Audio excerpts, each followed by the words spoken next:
It's an honor to be able to welcome you all to the 2016 James Lawson Award ceremony.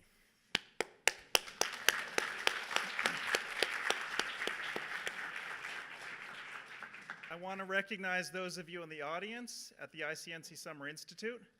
I want to recognize those of you who have come a long way to be with us, to honor us with your presence. I want to recognize the online community that's watching this live streaming or subsequently. And just thank you all for being with us again. For those who don't know me, I'm Hardy Merriman. I'm the president of the International Center on Nonviolent Conflict.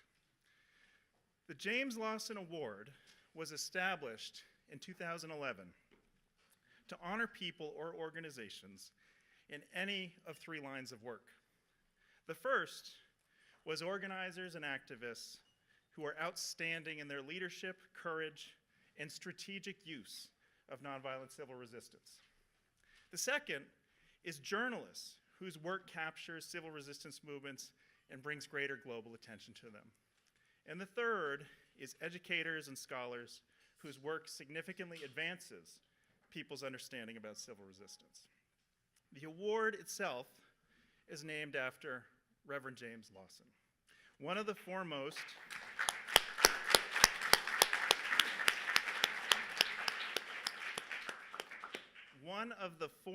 strategists of the U.S. civil rights movement, who led the 1960 Nashville lunch counter sit-ins, trained leaders in the Student Nonviolent Coordinating Committee, and organized numerous other nonviolent campaigns, both within the U.S. civil rights movement and afterwards. Jim has had decades of work serving all kinds of movements in addition to the U.S. civil rights movement. It's no surprise then that Reverend Dr. Martin Luther King Jr. referred to Lawson as, quote, the mind of the movement, and went further, calling Lawson the leading theorist and strategist of nonviolence in the world. This year, we honor three different organizations for their outstanding use of civil resistance to challenge injustices that impact millions worldwide. These injustices include corruption, poverty, marginalization, police brutality, and slavery, among others. Two of these organizations are in Kenya. They are called Haki Africa, Haki being the Swahili word for justice, and the other is Muslims for Human Rights, Muhuri. They are leading organizations empowering and mobilizing communities to engage in grassroots nonviolent action, to end corruption and impunity, to demand rights, to gain access to essential services, and to fight the economic and social exclusion that are experienced by ordinary people in Mombasa and the coastal regions of Kenya. The third award today goes to a recipient from Mauritania. It is an organization called the Initiative for the Resurgence of the Abolitionist Movement in Mauritania, IRA.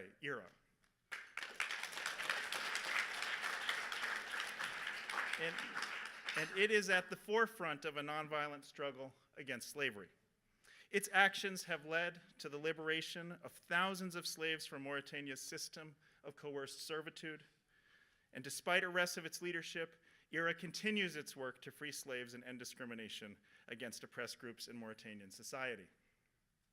All three organizations have been subject to harsh government repression for their actions, with two of IRA's top leaders just being released after 18 months in prison, and with Haki Africa and Muhuri facing frozen accounts and persecution by the government of Kenya. One of IRA's top leaders, Brahim Bilal Ramdan, incidentally was at this Summer Institute back in 2013. Now, receiving the awards on behalf of their organizations today are Hussein Khalid, Executive Director of Haki Africa,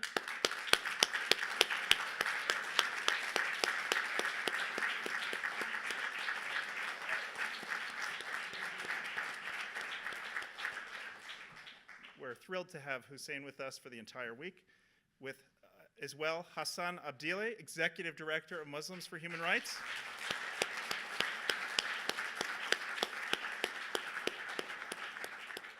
Also thrilled to have Hassan with us. And For Ira Mauritania, their Vice President, Kumba Dada Khan.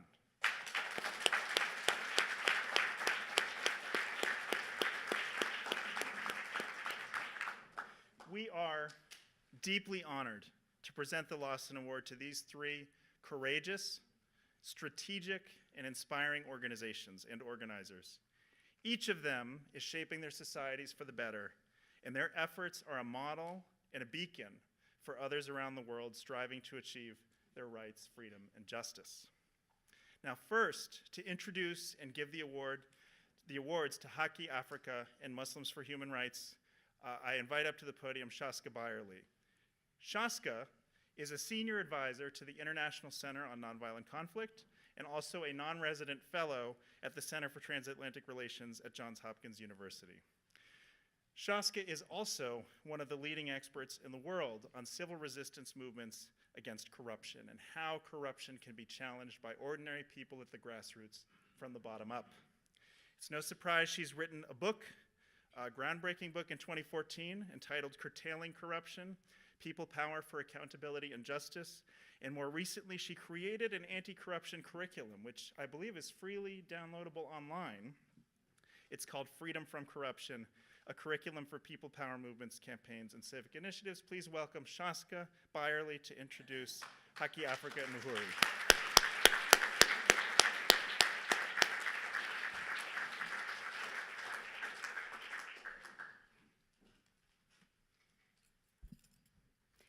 Good afternoon, everyone. I cannot express what an honor it is to be here to introduce two inspiring, amazing, catalytic organizations in Kenya that they may not realize are inspiring and helping to catalyze others all around the world. So I'd like to thank ICNC for this honor. I'd like to begin. I'm not going to speak too long.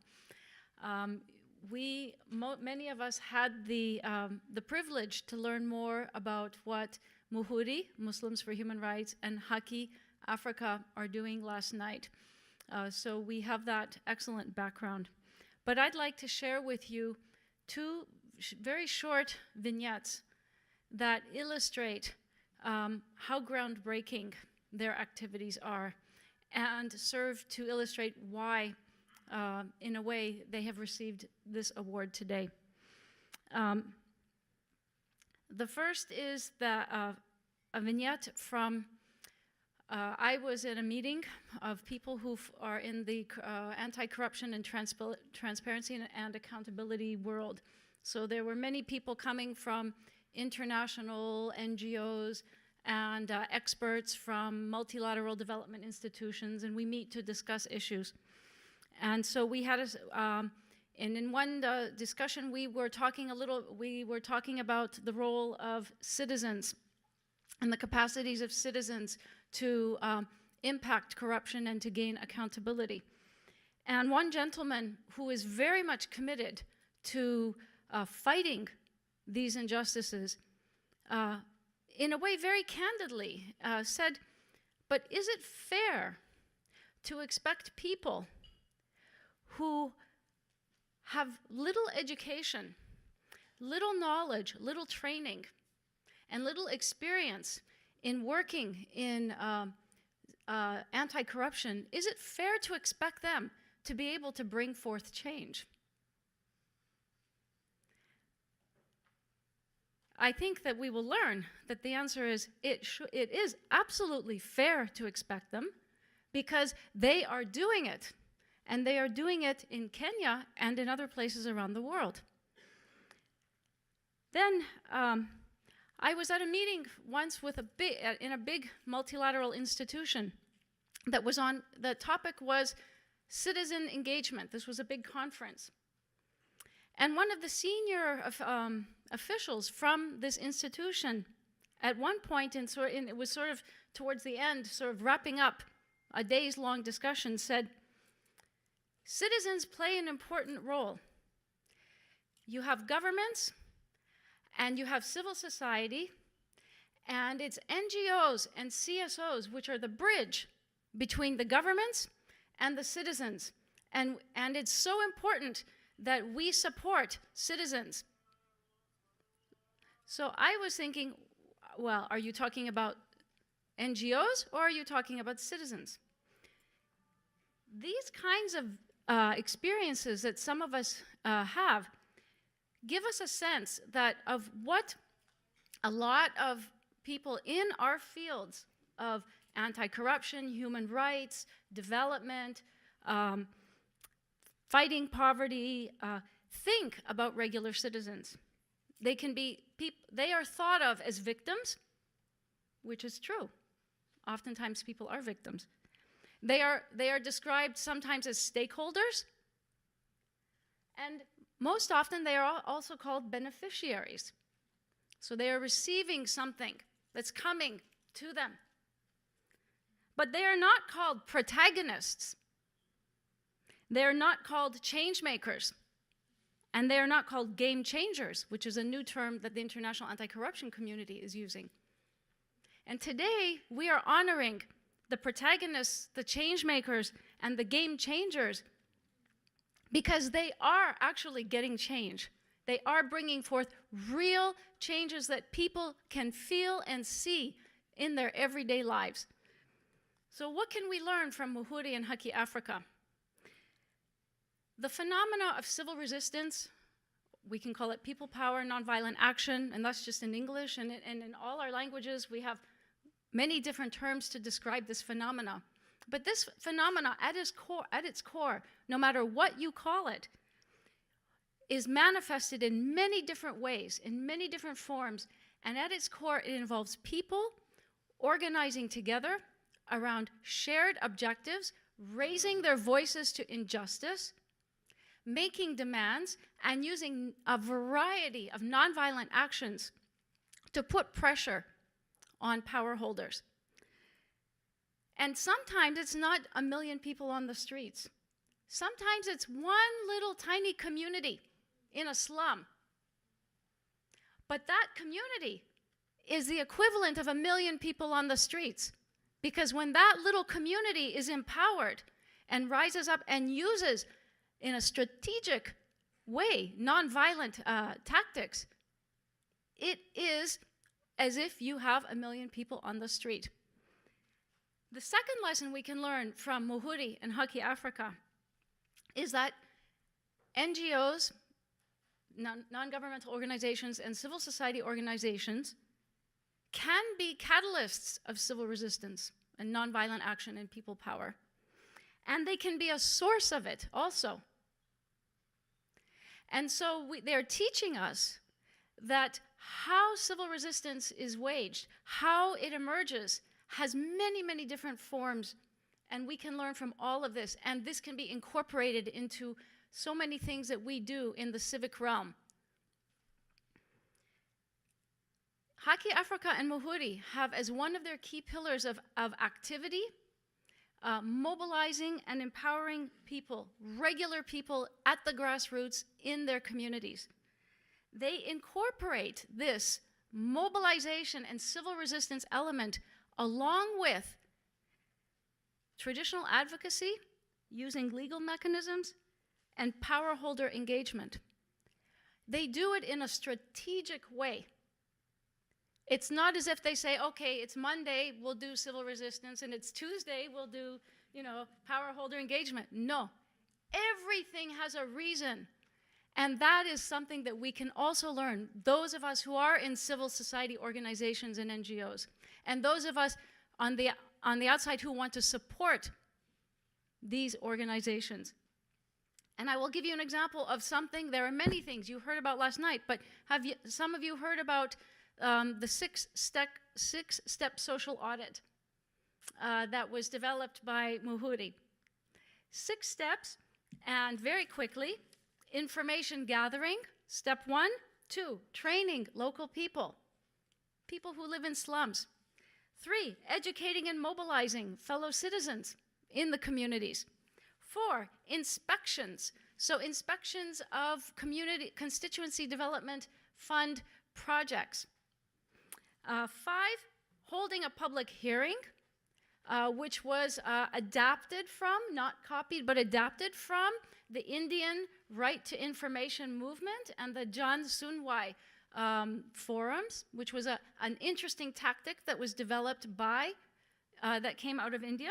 And finally, the 6-step follow-up. What struck me when I was studying this for my research was how many of these steps were similar to the steps that were practiced during the US Civil Rights Movement. And it was really, so for me, it's really a beautiful circle to come here to have an award in honor of James Lawson coming to Muhuri and Haki, Africa. And finally, and then I will stop. We can learn 2 other related things. Muhuri stands for Muslims for Human Rights. And I remember Hussein, when I was interviewing him, he said, you know, we were going around talking to people in communities about human rights, and they were coming back to us and saying to us, well, you're talking about human rights, but why are we so poor? And he drew the link on the ground of what human rights really means. Human rights are not, we may have an abstract way to categorize and conceptualize human rights, but on the ground, it has to do with things like survival, access to water, getting access to education, healthcare, freedom not to be living in slavery. But that's, I will leave that for our second awardees and for Catherine. So he showed, and what Muhuri and Haki Africa demonstrate every day, is that regular people can claim and exercise their human rights. Human rights are not abstract principles. They are real things, and when people mobilize on the ground, they are exercising their human rights to gain their human rights. And finally, at the core of all of this is something that is deep within each of us, which is dignity. When you have people living in communities or anywhere, and they are told from the day they are born that they don't count, that their needs are irrelevant, that they don't matter, that they're not worth too much in life, they don't have to wait for somebody to come and tell them you have dignity. They have the capacity, when they mobilize together, wielding people power, engaging in civil resistance, they have the capacity to claim the dignity that they have and to feel it and to use it. So for that, I am grateful for all these lessons that we can learn from you and from many others. And with that, I would like to present the awards. So I will first call up Hussein Khalid, because he was the first person I met. And then after I present him the award and he makes, he will address all of you, I will then call up Hassan Abdillah. And so thanks for your attention. Please, Hussein, come up.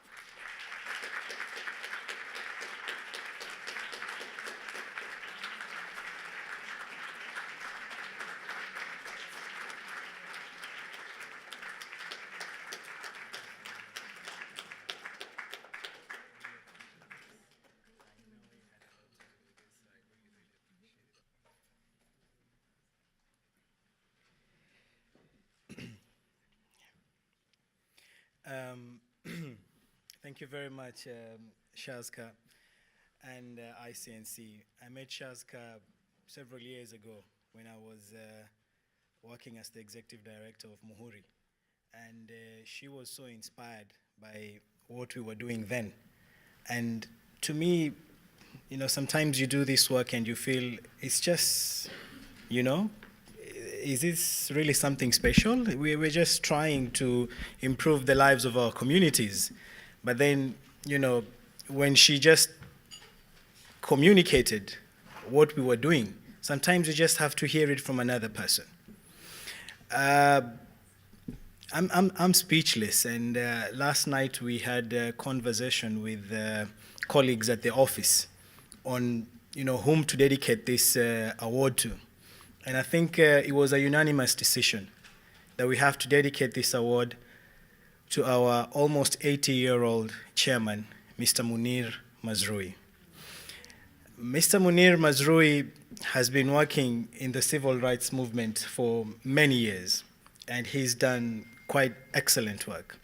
And last year, when our organization and Muhuri were blacklisted, he had to undergo a lot of psychological torture. There was even a threat for him being arrested. And you know, he's very old and very wise, but then his health is not as good as we would have wanted it to be. And because of what we were experiencing, and he knew he was actually leading the organization, the difficulties that we went through, he almost came to tears, wondering how or what he could do actually to help in this, with this situation. But he was very clear in his mind, and he kept repeating to us, as long as you know you've done nothing wrong, then you should never give up. And these are the words that we kept holding on to throughout this period, that we know that what we are doing is something that is actually supposed to benefit our communities, and that actually made us pull through despite the surveillance, despite the police harassment, despite the raids at the office, despite all the difficulties. But we kept remembering the words of Mr. Munir Mazrui. So we are very, very appreciative. I think I'd like to thank ICNC, Mr. Merriman, Catherine, and all others, Kathy, for this for this award. Last but not least, we want to say thank you so much to Mr. James Lawson, because we know that you've inspired many, and this crossing of paths, I'm sure, will help us to build a stronger movement in Kenya and to stand firm in ensuring that the rights of our communities are promoted and protected. Thank you very much.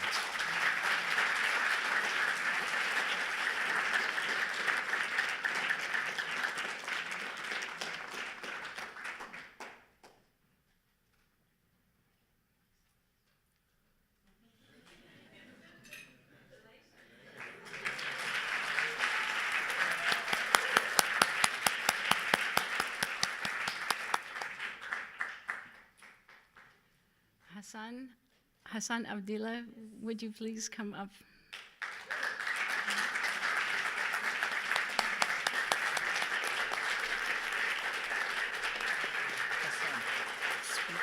Get down and speak into the mic.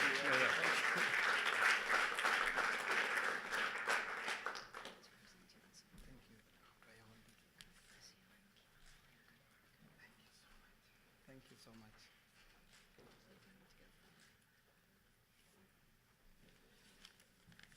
I think, thank you so much. I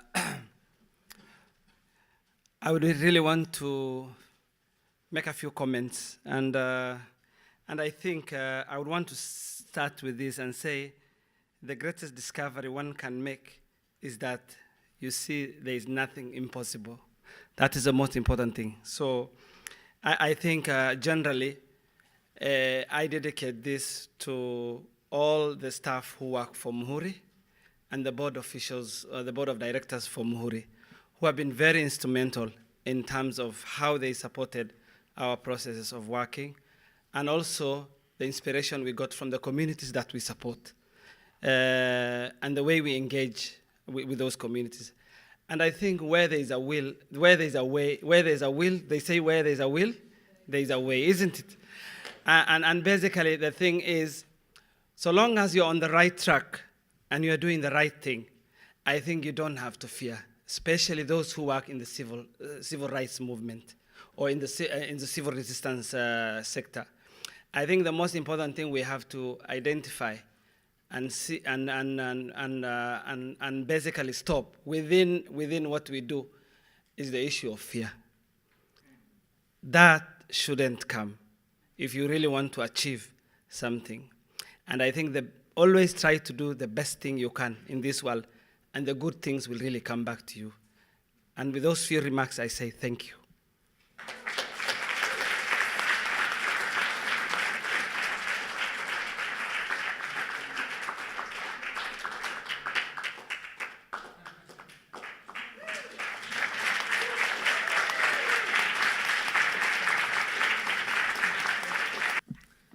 Next, I would like to introduce Catherine Hughes-Freitag, who will give the award to IRA Mauritania. Catherine is Associate Director of Field Initiatives at the International Center on Nonviolent Conflict. She is also an activist who has been working for nearly 3 decades now, perhaps more, both within the US and in solidarity with movements around the world, and led several organizations as well. And she brings this experience with her to leading our work at the International Center on Nonviolent Conflict, our work with activists and organizers around the world. Before joining ICNC, she was Executive Director of Peace Brigades International USA from 2008 to 2014. In this capacity, she worked to provide nonviolent protective accompaniment with field teams and human rights defenders, organizations, and communities in regions of conflict in Latin America, Asia, and Africa. Catherine, please come up.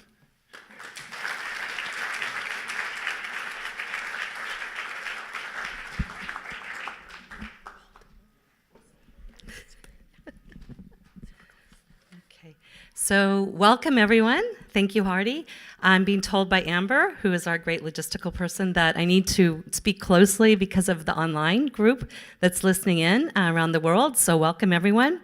Greetings to the James Lawson Award winners, to the ICN Summer Institute participants who are amazing and who we are getting to know this week, to Tufts University and ICNC staff and associates, and all the distinguished guests that are here that have come from around the world for this award ceremony. For a minute, I want the room to just close your eyes, okay? And I want you to picture yourself born into a rural village in a poor country in Africa. Imagine the small hut that you call home and the many brothers and sisters that make up your family. Imagine the desert and the sand and the heat all around you. Your mother works day and night carrying water, picking crops, and doing chores for your family, but also the one she calls master. If she falls sick or becomes tired and falls behind, you hear her crying out as she is beaten and abused by her master. There are many nights she doesn't come home and returns silently in the morning, bruised and softly sobbing, and you wonder where she's been.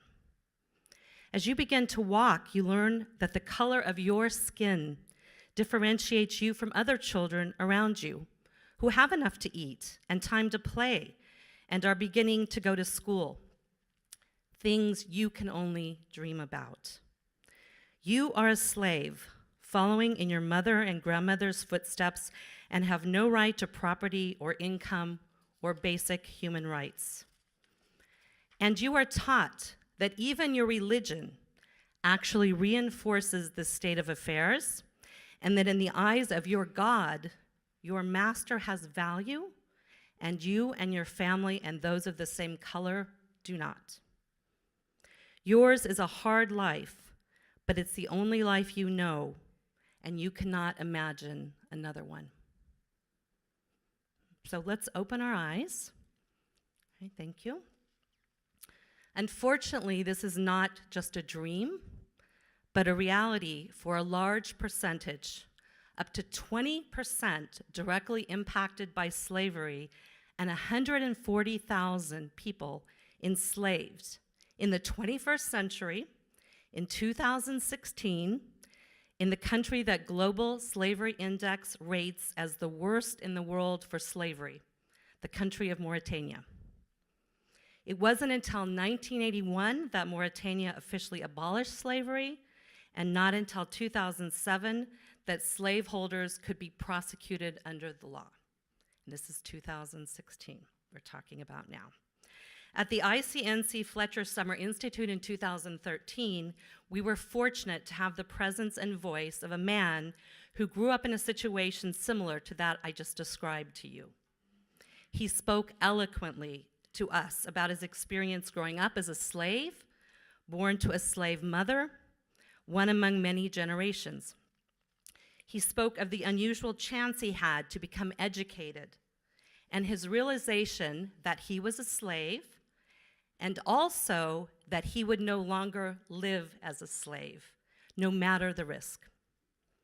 That courageous man is Brahim Bilal Ramdan, one of the current vice presidents of IRA Mauritania, the lead anti-slavery and anti-racism organization in Mauritania today that we're honoring.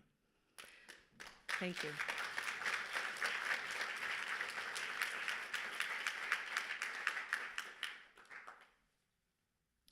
Due to their efforts and nonviolent movement, thousands of slaves, as Hardy mentioned, are now free.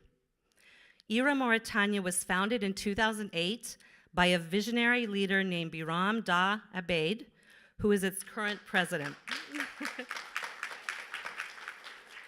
His parents were slaves, but their master gave a gift to Allah before his birth, freeing him. Because slavery is matrilineal, they typically serve the same families that their mothers have served and their grandmothers have served also. The slaves usually sleep and eat in the same quarters as the family's animals. Biram grew up relatively normal for his circumstances, yet we understand he was a fearless child, voracious for new ideas and knowledge. He was the first member in his family to receive education, and after the 2007 law, which officially allowed slaveholders to be prosecuted, Biram took it on himself to begin organizing campaigns to enforce the law and build a movement to end all slavery in Mauritania. He envisioned a society where all people were created equal and had equal access to basic human needs and human rights, including freedom, livelihoods, food and water, education, housing, and medical care. He spent time in introspection and listening to members of the community and developing a vision for their future. IRA Mauritania was officially formed then in 2010, and Brahim and Kumba and Abedin, here with us today, became some of its founding members. And I think there are probably others here as well. So we really appreciate it. And our solidarity. IRA Mauritania pledged itself to nonviolent struggle, but not to the passivism of some existing anti-slavery groups that had seen few results and were unwilling to forcefully oppose the existing structures. In an article in the New Yorker in September 2014, Abeid was quoted as saying, "We were missing something in the fight against slavery. We needed something more open with more action. We set out to do a civil resistance, like the ones led by Martin Luther King and Mahatma Gandhi. The other organizations respect the imams and the books that are the origin of slavery here. We don't respect them." In a country which is mainly Muslim, Biram and other movements members are very religious, but argue against a specific interpretation of Islam that is used to rationalize and reinforce their slavery. Abeid's secular and religious education allowed him to question these ideas. "I freed myself," he said. He began reading the teachings of Muhammad, which seemed to him to speak clearly against slavery. IRA Mauritania has used a number of strategies and tactics to challenge the government, the system of slavery and racism in Mauritania, and that is why they're receiving the award today. They have used top-down tactics, and including legal challenges and pressure on politicians and institutions to force implementation of the Mauritanian laws and craft additional ones. This includes Biram challenging the current president Aziz, who was installed in 2009 in a coup d'etat, through elections in June 2014, which he saw as a platform to broadly discuss slavery and racism. He came in second to the current president, with 9% of the vote officially, but many people feel he got up to 30 or more percent because of unfair elections. IRA Mauritania has also used bottom-up strategies, including hunger strikes, marches, petitions, sit-ins, an exciting method that they call the caravans, that they actually use to roam around and move around all the rural areas to be able to educate, organize, mobilize people in the community, and especially the slaves, some of whom even escape and come with them, and then they take care of them. After a number of arrests and time spent in prison for many members of IRA Mauritania and the movement, including the recent stint of 18 months that Hardy mentioned for Bahram and Brahim, under very dire prison situations, a few slave owners are finally being prosecuted, albeit with very limited time frame. And this is creating a boomerang effect, okay, or what we would call backfire. Across the country, with masters afraid of being called out or prosecuted, so they're actually releasing their slaves on their own. With a network of 9,000 activists, the critical work of IRA has led to the freedom of thousands of slaves around the country who are referred to the Haratines as the Bahram Frees. Mauritania is a country and political system dominated by the Arab Berber tribal members and the main slave owners, or called Beydan, who are between 20 to 25% of the population only. The Haratines, the slave caste developed over many generations, are called the Haratine. And the non-slave Black Afro-Mauritanian families make up the bulk of the rest of the population, which is about 70%. So there's a small minority that's really enforcing this. So in an effort to build mass mobilization, IRA has sought allies among the Afro-Mauritanians who are Black Muslims that face a lot of systemic racism, but are themselves not enslaved. IRA and its allies see slavery and racism as intertwined and understand the power that such an alliance would bring to the movement. This alliance is growing, although slowly, because there's a lot of systemic issues within the system, and the ruling power tries to keep them apart or fracture them, as we all know opponents try to do. The government views this blossoming alliance as a direct threat to its ruling elite, and based on the New Yorker article, police told Abiy directly that his greatest offense had been trying to unify the Afro-Mauritanians and the Haratines. So that could be one of the reasons he's being so targeted. Basically, also, quoted in the New Yorker article, the director actually, there's a new group that they've got in Mauritania now, based on a lot of the pressure from IRA Mauritania, that is supposed to work on slavery issues and supposed to work forward on those. And it's called the National Solidarity Agency for the Fight Against the Vestiges of Slavery, okay? Their director recently said, today in the United States, it's no different. 40% of prisoners are Black Americans, and the percentage of Black Americans who are unemployed is not proportional to the percentage of Black Americans in society. Those are the kinds of problems we have to face from generation to generation. So I thought it was very interesting that Mauritania, the government is comparing the situation to the US, and something we've been struggling for a while with, to kind of justify what they're going through. So I think we have to think about that. So there's hope, it's moving forward. They are more and more release of slaves, and because of the dogged determination and sacrifice of those in IRA Mauritania and the broader movement, they are the ones you all need to take responsibility for the changes.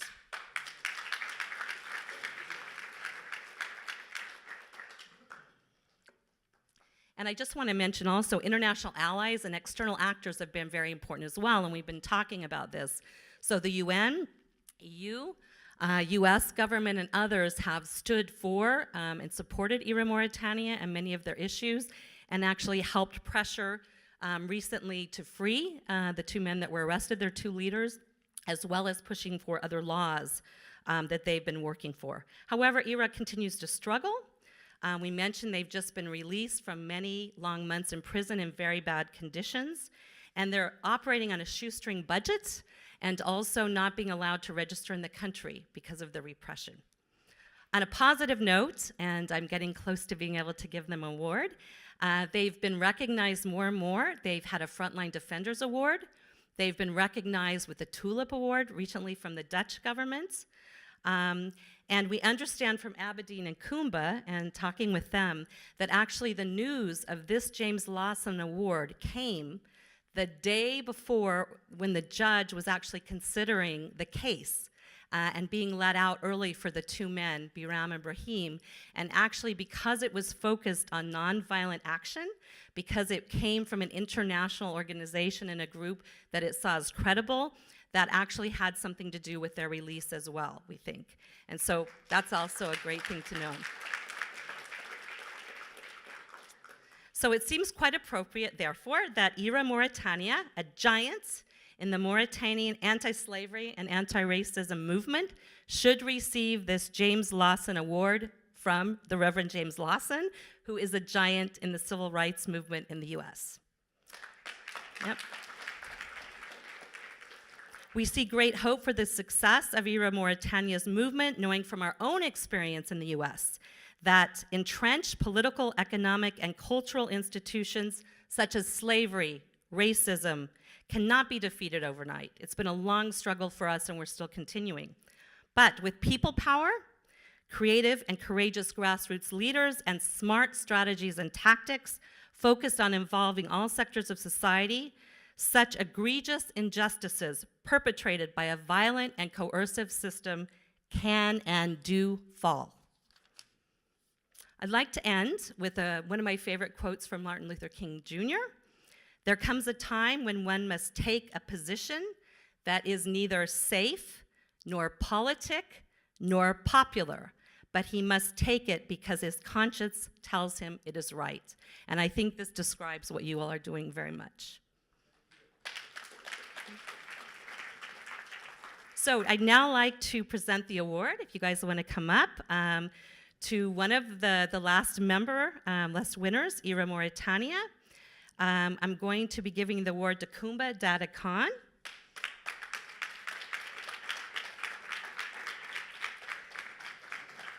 She is the vice president and one of the first women members of the movement.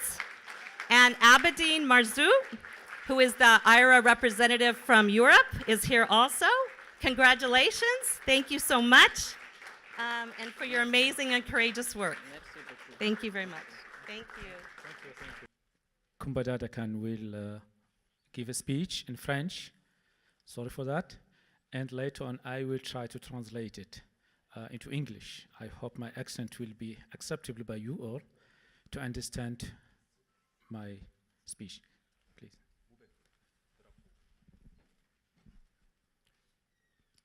Monsieur, Madame, les responsables du prix James Lawson, mon révérend. Monsieur, Madame, je viens de la Mauritanie, pays où sévissent encore l'esclavage et le racisme institutionnalisé par l'État. Pays que la Fondation Walkefree a classé à la peu enviable pole position en matière de prévalence de l'esclavage, 4% de la population. Pays dont le régime a organisé en 1989 le massacre, puis la déportation hors de ses frontières d'une grande partie de sa composante négro-africaine. Je viens avec mon collègue Abedin Marzouk recevoir le prix James Lawson, décerné à l'initiative pour la résurgence du mouvement abolitionniste, IRA, pour sa lutte pacifique contre l'esclavage et le racisme d'État. C'est un honneur pour nous, militantes et militants d'IRA, de marcher dans les pas de Martin Luther King et de son compagnon et ami révérend James Lawson. Honneur pour le symbole que représentent ces grands hommes, mais honte pour notre pays, que nous aimons tant. Honte pour l'image que donnent de nous les esclavagistes et les racistes en ce début du XXIe siècle. Malgré l'énormité et l'abomination du crime que constituent l'esclavage et le racisme, notre organisation IRA a toujours adopté des méthodes de lutte pacifique et non violente. Contre la violence policière, contre les campagnes de diffamation et de dénigrement, contre le lynchage médiatique pour lequel l'État mauritanien mobilise ses relais, journaux, sites, radios, télévisions, mosquées, etc. Nous opposons des sittings, des marches, des rassemblements, D'ailleurs, c'est à la suite d'une caravane pacifique organisée pour dénoncer l'esclavage foncier et les expropriations foncières dont sont victimes les esclaves et anciens esclaves, mais également les paysans négro-mauritaniens des vallées fertiles, que notre président, Biram Da Abeid, et notre vice-président, Brahim Bilal, viennent de purger 18 mois de détention arbitraire et particulièrement éprouvante. Ils viennent juste d'être libérés et ils m'ont chargé de vous transmettre leurs plus vifs remerciements et leur profonde gratitude. Le vice-président d'IRA, Brahim Bilal Ramdan, avait assisté ici à votre généreuse invitation à votre FSI en 2013. Et il avait partagé avec les participants toutes les méthodes de lutte pacifique que nous utilisons pour dénoncer l'esclavage sous toutes les formes. Cette visite, comme le sera ce prix, a été d'un très grand bénéfice pour le combat d'IRA. Nous vous en remercions encore une fois. Vous avez combattu pour les droits civiques aux États-Unis, droits civiques pour les Noirs américains, descendants d'esclaves, ayant recouvré leur liberté après l'abolition de l'esclavage, un siècle auparavant. Chez nous, en Mauritanie, la criminalisation de l'esclavage remonte à août 2015. Nous sommes donc très loin du recouvrement des droits civiques effectifs pour les descendants d'esclaves et encore plus loin pour les esclaves eux-mêmes. En Mauritanie, des lois ont été votées pour déclarer l'esclavage crime contre l'humanité, mais pas le moindre début d'application de ces lois n'a été observé. La cause en est simple. L'État qui a été obligé de faire voter ces lois, grâce à la pression de nos luttes, mais aussi grâce à la pression de l'opinion internationale, dont vous êtes l'une des meilleures illustrations, est entre les mains d'esclavagistes et de racistes notoires. La problématique de l'esclavage s'accompagne de la persistance de l'impunité des auteurs de crimes et de déportations massives et racistes, résultat de la tentative de génocide contre les populations négro-mauritaniennes. Les rescapés, les veuves, les orphelins et les défenseurs des droits humains attendent encore la vérité, la justice, la mémoire et les réparations pour les victimes et leurs ayants droit. Votre prix et votre invitation à cette tribune nous font chaud au cœur et nous encouragent à continuer à nous battre de façon pacifique contre l'esclavage et contre le racisme d'État. IRA vous en remercie. Encore une fois, je vous remercie.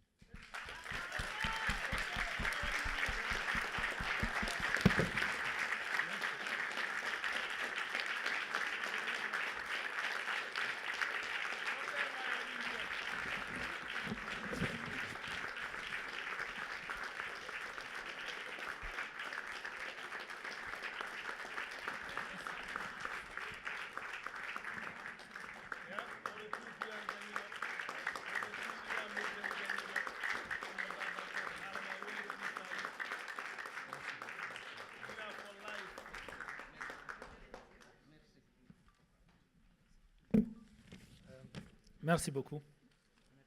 Je remercie ma sœur Kumba Khan pour son encouragement. Et vous voyez des dames... Ah, excuse me, I speak French. I think my sister. Thank you for my sister Kumba Khan. She is a great member of our organization. She is very, very important for our movement. I will try to read her speech in English.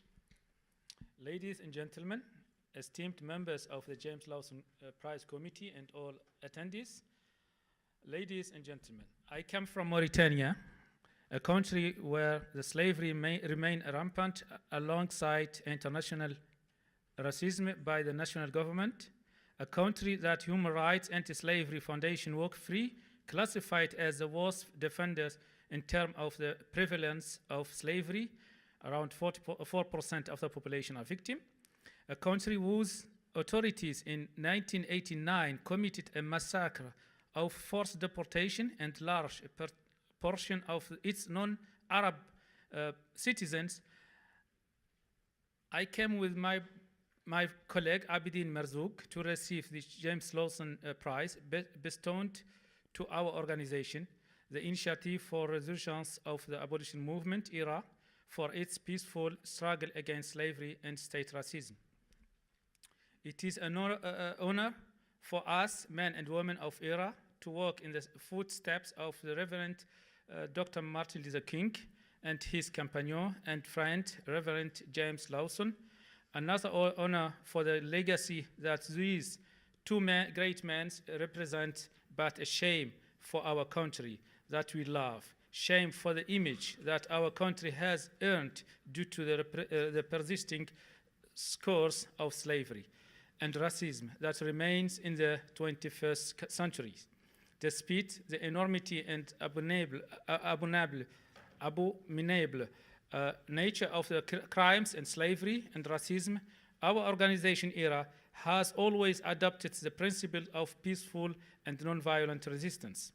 In the face of police violence, in the face of campaigns of defamations and denigrations, in the face of media lynching that the Mauritanian government carry out through its propaganda machines in newspapers, websites, radios,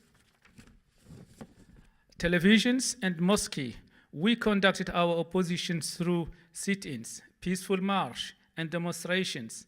Indeed, it was during the course of a caravan of peace that we organized to raise awareness of recent rise in slavery through the land privatizations that expropriates the land of poor farmers and herders. That IRA President Biram Dahabeid and his Vice President Brahim Bilal suffered an arbitrary arrest that led to 18 months spent in prison under a particularly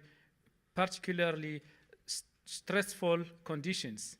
They have only recently received their freedom when their sentence was overturned on appeal, and they have charged me with the expression their sins. Thanks and profound gratitude to you. The Vice President of IRA, Brahim Bilal, has already spent time among you attending the FSI conference in June 2013. Through your generous invitation, during the time he shared with the participants of the FSI all the methods of our peaceful struggle that we use to denunciate slavery in all its forms. That experience for him was an enormous benefit to IRA combat, and the acceptance of this prize today will also bring benefits to our causes. Once again, we express our deepest thanks. You have distinguished yourselves in your fight for civil rights here in the United States, civil rights for African Americans, whose ancestors endured slavery and whose descendants have struggled for well over a century to recover their freedom. For us in Mauritania, the criminalization of slavery only goes back to August 2015. We have a long way to go in our struggle to obtain civil rights for those Mauritanians whose parents and grandparents were slaves, not mentioned those who themselves have been slaves up to the present day. In Mauritania, there are laws that have been passed that declare slavery a crime against humanity. However, we have yet to see application of these laws come into effect. The reason for this is simple. The government was obliged to pass the laws as a result of the pressure of our effort as well as the pressure of international opinion, thanks in large part to your own efforts and contributions. But the political power in the country still remain in the hands of slaves owners and non-racists. The issue of slavery in Mauritania is also connected to the continued impunity for those responsible for crimes of racial violence and mass deportation carried out from 1989 to 1991 as attempted genocide against the non-Arab African population. The widows, orphans, and survivors of this atrocity, along with the human rights organizations that chronically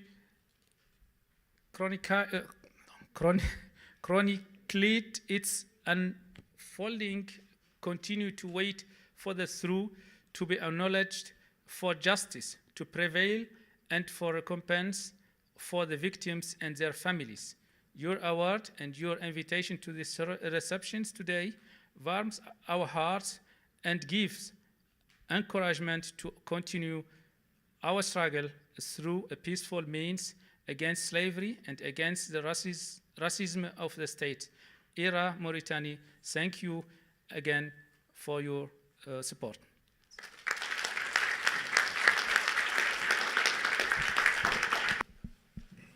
Thank you. Congratulations again to all the awardees. I now have one last very distinct honor of being able to present to you the Reverend Dr. James Morris Lawson.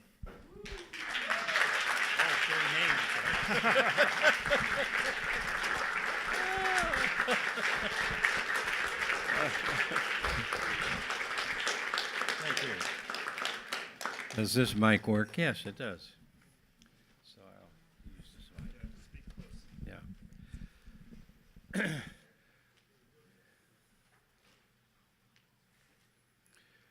Well, I'm so pleased that I've had the chance to be here this year, FSI. First of all, to meet all of you and see those of you who've come from across Africa, Latin America, Asia, Europe, North America, and to see this 2016 crop of people who are vigorously engaged in struggle where you are against enormous, enormous, enormous odds, maybe odds that are far larger than what most of us suspect. But I'm also delighted I'm still alive so that I can be here for the presentation of the James Lawson Award to these three organizations and to these three persons who have received them on behalf of their organizations. This is the first time that I have met all three of these persons, Hussein, Kumba, Hassan.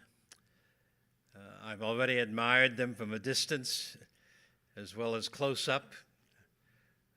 I'm just really exhilarated by having a chance to meet you and to see you in this setting. I see this award granted by ICNC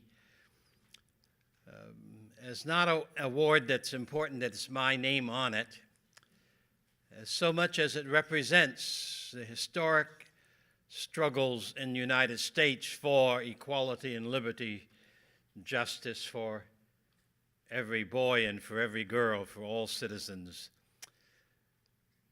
It is a grotesque mythology around the world that's perpetrated by those of us who are Americans, that we have a democracy in this country, that we, the 323 million people who are a part of the USA, and residents here and citizens, have an exceptional society and a perfect society. That is totally wrong.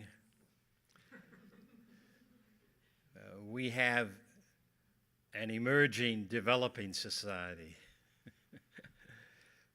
We have a society that's a long, long way from becoming fully accessible to even 50% of our people. Not to mention the racism, the Jim Crow law in practice, the sexism, not to mention the pervasive culture of violence that is our land. Not to mention the fact that our economy is fundamentally, in my judgment, still lingering with the years of plantation capitalism, 250 years of slavery in this country, rooted in the plantation system, a system which we have not yet demolished fully. And I do want to say that I am the grandson of a slave and the great-grandson and the great-great-grandson of slaves. To the extent to which we know our family background, my grandfather as actually perhaps a person of maybe 10 or 11 years of age, and a slave born into slavery in Virginia, escaped with his father, Henry Dangerfield Lawson, who was maybe no more than 17 or 18 or 19 himself. And the two of them made their way out of slavery. We do not know how. We do know, however, that they went up in the Underground Railroad into Canada, around the area of Guelph, Ontario, Allentown, Ontario. So I have a DNA that is linked especially with the IRA and with Mauritania, struggle to be rid of slavery. Slavery is a force that in the United States helped to codify racism, helped to codify economic exploitation, helped to codify and make law that we are still struggling against in our land. So I see this award as an expression of that struggle, and especially the expression of the struggle through the nonviolent dimension, the nonviolent sector of what's called the civil rights movement. I want not only to congratulate these people. I am profoundly impressed by what I see of them doing and from materials I have read about them. They represent, I think, the cutting edge of struggle. And what is so important, I think, is that they, in representing the cutting edge, have clung to the notion that nonviolent struggle, that civic engagement, civil resistance, is the way make changes in their own nations. As I continue to affirm, it's the way to change my own land and my own people and my own institutions. So I'm proud to be here on behalf of all of those who, to whom I owe so much across the decades of my own life and my own work. Now, I really don't proclaim to be a civil rights worker or leader. If you want to mark me, I consider myself, and have considered myself, in fact, since 1947, a nonviolent theorist and practitioner and advocate and supporter and learner and teacher. My work has not been confined primarily to the movement in the South where I did work for 17 years in many, many different places. But for an example, my work now, continuing work, has been in the field of organizing poor people who work every day of their lives, maybe 2 and 3 jobs, but who are still in poverty in the Los Angeles community and across our country, which is, of course, a direct result of the plantation capitalism that is a part of our nation. Direct connection with it. I've been arrested more times for the labor struggle in Los Angeles than in the movement in the South. Indeed. So I'm privileged today even to continue working with one union, which I've been working since the late, about 87, now working with them internationally on creating a struggle 2 years from now that we hope is going to make a great difference in the lives of the workers themselves.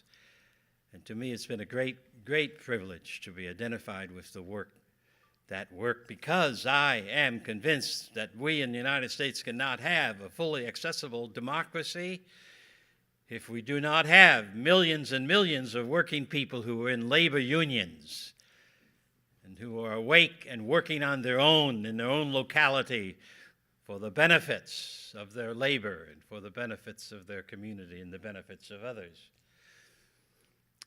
But in any case, I say that only to say that nonviolent struggle is not only the wave of the future, but it is the way that I urge every single one of us in this room to discover and rediscover and cling to. I'm very much aware, personally, that many of you in this room struggle harder than you've ever imagined you can in your places in other countries because of the lack of change in my own nation. I know full well the connections between our secret governments in the United States and what goes on in Venezuela and Kenya and South Africa and Guatemala, Mexico. I could name the many, many countries, Mauritania. Oh, okay. All right. And so my own sense of responsibility and task is that here in the United States, we must, in the 21st century, have movements of civil resistance, many, many campaigns in many places in our country, so that the 21st century movements will outweigh and outshine any of our movements of the 20th century, because that will be utterly essentially, if we are to really be in collegiality with you in the struggles that you have in Mauritania, in Kenya, and elsewhere. I know full well, and I've felt this since I spent 3 years in India in 1953 to 1956, I felt that my own country is the enemy of freedom and justice everywhere in the world. I do not like describing that, and as I began to discover that, I grieved over it and would not say it for many, many years because it was so hurtful to me personally to come to that conviction. But that conviction continues to dominate a part of my life and work and thinking. So in our congratulating Haki and Mathuri and Ira, you and I must commit ourselves to allow no exceptions of diversity of tactics or little bits and pieces of violence, whether in speech or word or fist. It is time for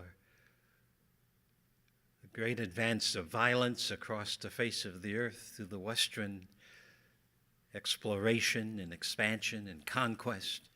It is time for that to end and for us to begin to dissolve the violence and the reliance on violence and to see that the future